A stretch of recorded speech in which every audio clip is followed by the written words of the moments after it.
ராமலிங்காபயம்.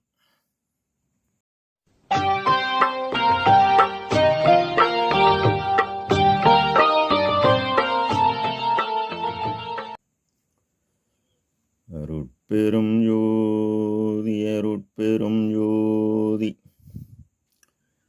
தனிப்பெரும் கருணை அருட்பெரும் ஜோதி எல்லா உயிர்களும் இன்புற்று வாழ்க, வள்ளல் மலரடி வாழ்க வாழ்க. திருச்சிற்றம்பலம். அருட்பெருஞ்ஜோதி ஆண்டவரின் பரிபூர்ண அருளை பெற்ற அருட்பிரகாச எம்பெருமானின் திருவடிகளை மனமொழிமையால் போற்றி பணிகின்றேன் தயவுடன். நாம் செய்த செயலின் நுழைவாக இன்ப துன்ப அனுபவங்கள் யாவும் வந்து கொண்டே உள்ளது. அவ்வாறு வருகின்ற துன்பம் யாவும் பொறுத்து எல்லா உயிரும் இன்பமாக வாழ எண்ணி நாம் செயல்பட்டாலே நமக்கு ஆன்ம லாபம் கூடும். நம் பெருமான் திருவருட்பேறு என்ற தலைப்பில் 10வது பாடலில் வாளி என தூக்கி வைத்த கரத்தலங்கால் வாளி எல்லாம் வல்ல மணிமன்றம் வாளி நடம் வாளி அருஜோதி வாளி நடராஜன் வாளி சிவஞான வழி வாளி என பாடலை பதிவு செய்கின்றார். வாளி சிவஞான வாளி, அதாவது அண்டத்தில் சிகரம் எனும் எல்லாம் உடையவர், எல்லாம் வல்லவர், எல்லாம் ஆனவர், எல்லாம் அல்லாதவராய் அண்டா சராசரங்களையும் இயக்கக்கூடிய பேரொளி பேரறிவு அவர் இயற்கை உண்மை தனி பெரும் தலைமைப்பதியாகிய அருட்பெருஞ்ஜோதி ஆண்டவர். அவர் இயக்க வகரமாகிய தடையற்ற இயக்க காற்று இயங்குகிறது. அதாவது காந்த ஆற்றலுடன் வெப்ப ஆற்றல் கூடி இயக்கம் பெறுகிறது. இதைத்தான் ஆன்ம லயமாக கூடிய ஆலயங்களில் சிவசிவ என எழுதியுள்ளனர். மேலும் ஞானம் என்பது பேரறிவு பெரும் ஜோதி.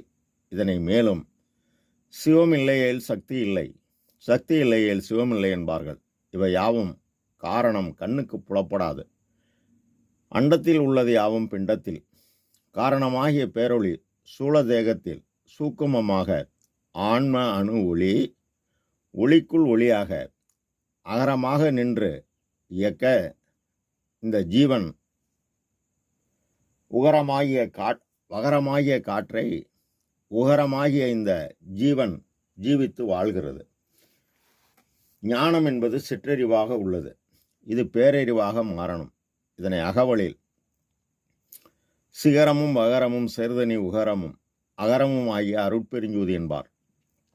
உகரமாகிய காற்றின் செயல்பாடு அகரமாகிய ஆண்மொழியுடன் கூடி ஆண்மொழி வகரமாகி சிகரமாகிய பெருஞ்சோதியுடன் சேர்க்கணும். சேர்க்க அகரமும் உகரமும் அழியா சிகரமும் வகரமும் ஆகிய வாய்மை மந்திரமே என்கின்றார். சுத்த சன்மார்க்கத்துக்குரிய மந்திரம் என்னவென்று அறிய நமக்கு முதற் சாதனம் கருணை என்கின்றார். கருணைக்கு அடிப்படையில் நற்குணம் 8 என சமய சன்மார்க்கத்தில் கூறி அதில் நிற்கும்போது மத சன்மார்க்கத்துக்குரிய கொல்லாமை, பொறுமை, சாந்தம், அடக்கம், இந்திரியங்களை தன் வழி நிறுத்தி ஆன்ம இயற்கை குணமாகிய ஜீவகாருண்யத்தை விடாமுயற்சியுடன் பயிற்சி செய்தால் இருள் நீங்கி மருள் நீங்கி தெளிவு உண்டாகி ஞானமாகிய இயற்கை ஆன்ம அறிவு உண்டாகும். ஆன்ம அறிவை கொண்டே கடவுளை அறிய வேண்டும் என்கின்றார். அவ்வாறு எனக்கு உலகறிவு கடந்த அருளறிவு, அதுவும் கடந்து கடவுள் அறிவுக்கு ஏற்றியது தயவு. இதனை என்னையும் இரக்கம் தன்னையும் ஒன்றாகவே இருக்க இசைவித்து நிலை பெற்ற உலகில் வருவிக்க உற்ற கருணை வள்ளல் நீ என இறைவனை நம் பெருமான் போற்றுகின்றார். ஆக இயற்கை உண்மை தனித்தலைமை பெரும்பதி ஆகிய இறைவனின் இயற்கை விளம்பெற இயற்கை விளக்கம் பெற புறத்தில் ஜீவகாருண்யம் தடைபடாது செய்து அகத்தில் நான் நீ என்கின்ற பேதம் நீங்கி தேக சுதந்திரம் போக சுதந்திரம் ஜீவ சுதந்திரம் ஒப்படைத்து அவன் அருளால் இயற்கை உண்மையை அறிந்து உண்மையாகிய அருளுடன் சிறிய தேவை கொண்டு பெரிய தேவை பெற்று இயற்கை விளக்கமும் இயற்கை உண்மையும் என்று நம்முள் கூடுகிறதோ அப்பொழுது இயற்கை இன்பமாகிய பேரறிவு பெற்று எக்காலத்தும் ஓங்கும் ஒளிவடிவம் நம் பெருமான் பெறுகிறார் என அவரை போற்றுகிறார். வாளி நடராஜன் எல்லா அண்டாசராசரங்களை இயக்கக்கூடிய அசைவுக்கு அரசனாகிய அருட்பெருஞ்சுதிரைவா வாலி என போற்றுகின்றார்.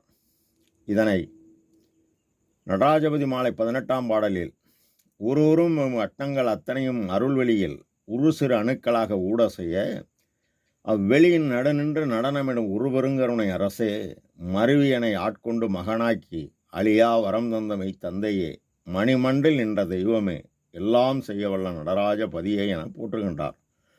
வாலி அருட்ஜோதி அருஜோதி தெய்வம் என ஆண்டு கொண்ட தெய்வம் அருஜோதி ஆணையன் என்ற அரையப்பா முரசெனவும் அருளொளி அடைந்தனை அருளமுது உண்டனை அருள்மதி வாழ்கவென்ற அருளிய சிவமே என்பார்.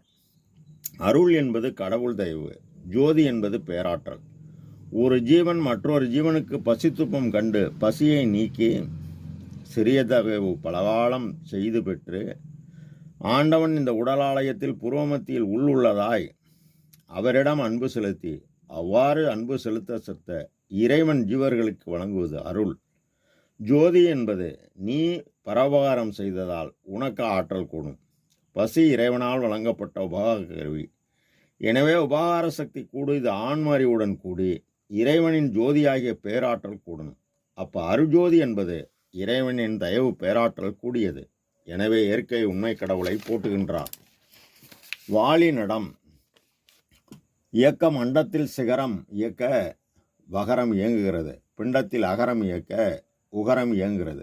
அவ்வாறே அவரை அறிய 8ம் 2ம் இயலும் ஒரு படி என அட்டனின்ற அருளிய அருட்பெருஞ்சுதி. உகரமாகிய காற்றின் இயக்கம் பரோபகாரச் செயல் செய்து தாங்கள் விடுதல் நினைப்பு மறப்பு உறவு பகை 1 2 இந்த 8 நிலை கடந்து 8ஆம் நிலையில் உள்ள இறைவனை நீ செய்த பரோபகார செயலால் செய்த ஆற்றல் எட்டி பிடிக்கணும். அதற்கு நீ பாடுபடுற அட்ட 8 இடங்களிலும் நெருங்கி நின்று உதவும்.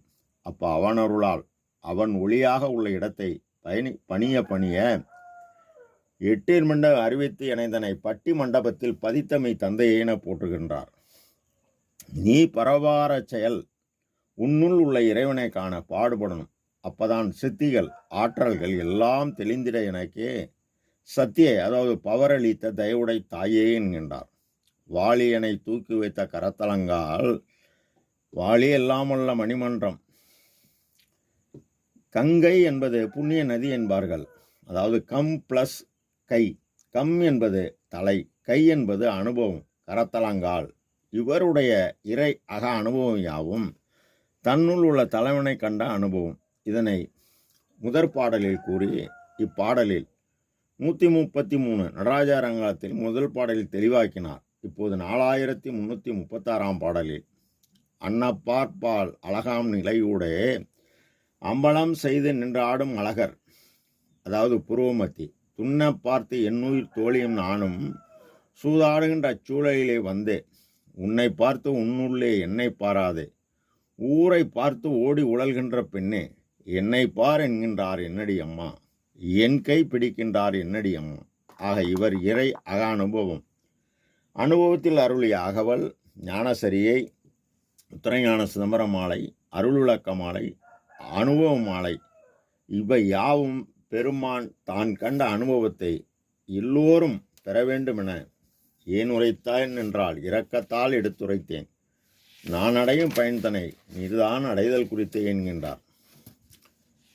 அவ்வாறு அந்த பயனை எல்லோரும் பெற்று மேலான நிலை அடைய வேண்டும். ராமலிங்காபயம். திருச்சிற்றம்பலம்.